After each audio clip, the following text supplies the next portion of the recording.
Hello everyone.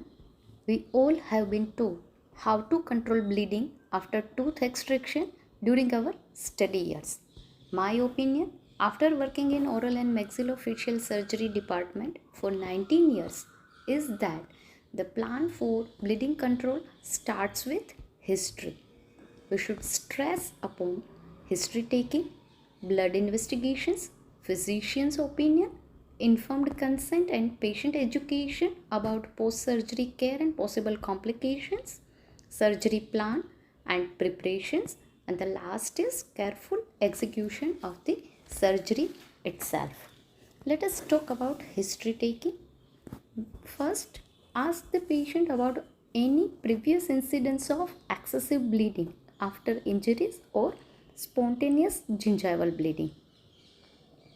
Ask the patient whether he is a diagnosed case of hypertension, ischemic heart disease, myocardial infarction, cerebrovascular accident, valvular heart disease, heart valve replacement, coronary stent placement, deep vein thrombosis, renal failure, and on renal dialysis, as all these patients are usually prescribed antiplatelets and anticoagulants by the physicians.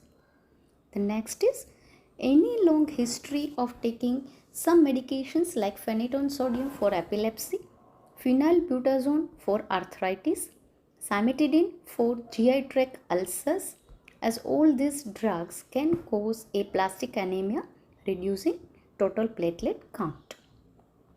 Then the next is ask the patient about chronic alcoholism, jaundice, chemotherapy, whether parenteral or oral, any hepatitis, history of taking pyrazinamide for tuberculosis, as all these are hepatotoxic and can lead to reduction in clotting factors produced by liver.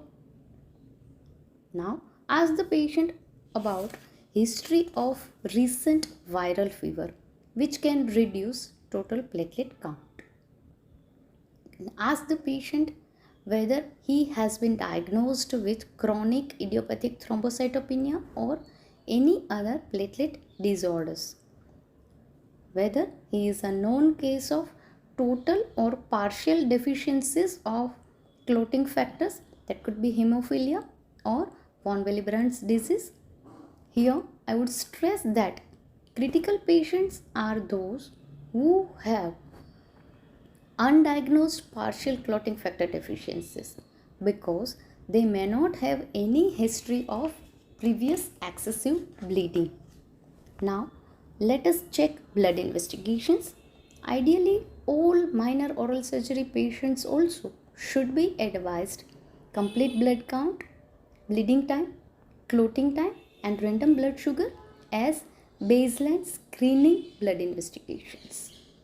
That may not be possible for every patient in private clinics, but if you suspect excessive bleeding from history, in that case, you are supposed to advise complete blood count, bleeding time, clotting time, prothrombin time, activated partial thromboplastin time, INR, that is international normalized ratio, liver function test, and RBS, that is random blood sugar.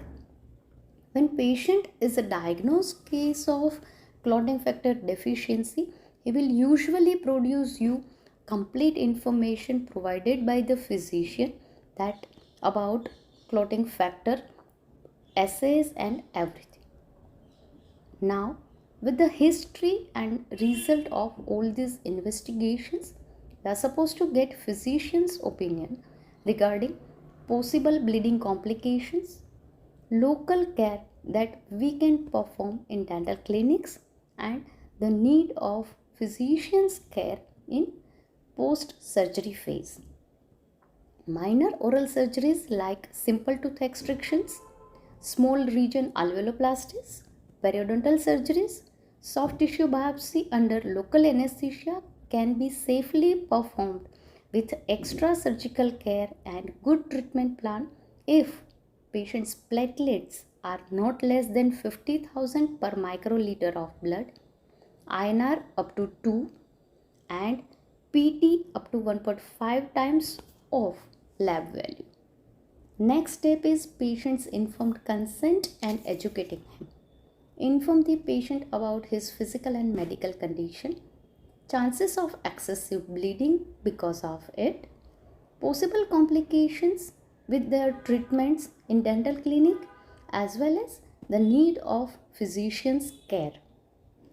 Also discuss alternative dental treatments for this complaint if any other treatment is possible. Tell him about his role for post surgery care at home and follow up visits. A patient agrees to the planned treatment. Next is surgery preparations. I feel it will be too lengthy, so I have discussed surgery preparations and surgery execution as well as steps to control excessive bleeding in part 2 video.